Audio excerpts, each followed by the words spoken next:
Okay, now this is a question on motion in 1D. A particle at t equal to 0 started with initial velocity of 8 meter per second from point and moves with a constant acceleration of 2 meter per second square opposite to velocity. Find the average speed of the particle between time interval t equal to 3 seconds and t equal to 6 seconds. So see what is happening over here. This is the particle over here. Okay. It has initial speed of 8 meter per second in this direction. But this is u.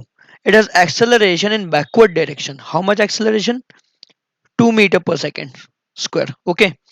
So I can say that acceleration is minus 2 meter per second square. So first of all, let's write the equation of motion.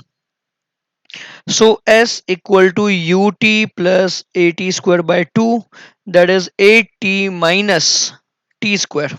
Okay, because a will be minus 2, so minus 2 by 2 will be minus 1.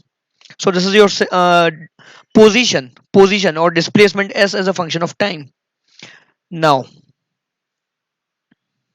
there are see, probably the path followed by the particle will be what? Okay, it will start like this, go in straight line. Okay, as it is going in this direction, since acceleration is opposite to velocity, the speed will decrease. It will stop somewhere here. Then it will take a turn and start going in backward direction. Okay, so here we have v equal to 0. We need to find a time when velocity becomes 0. So for that we will also need the equation for velocity. So v will be u plus at, so that is equal to 8 minus 2t.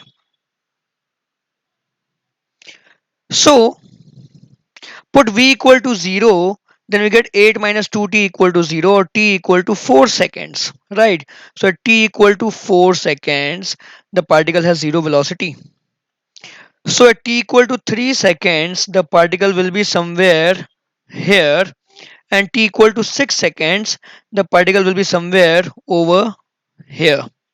Okay, so now just put t equal to 3 second in this equation, so we get 24 minus 9, so that will be equal to 15. Okay, so t equal to 3 second, x will be s will be 8 into 3, 24 minus 9, that is 15. So here we can write down s equal to 15. Okay, at t equal to 4 second, 32 minus 16, so here s equal to 16. And at t equal to 6 seconds, we get s equal to 8 times 6, 48 minus 36, so that will be 12. See, here s has value smaller than these two values because it has gone backwards. Okay, it started somewhere over here, stopped over here, then going back again. Okay, so t equal to 3 seconds, this is the position. T equal to 4 seconds, this is the position. T equal to 6 seconds, this is the position. So what is the total distance traveled? So distance traveled will be from 15 to 16, 1 meter, and from 16 to again backwards 12, 4 meter. So 1 plus 4, so total distance traveled is 5. Okay, so we can write down distance equal to 5 meter between t equal to 3 and t equal to 6 seconds. So average speed will be what? Average speed will be 5 by delta t, 3 seconds, meter per second. Okay, so this is the answer.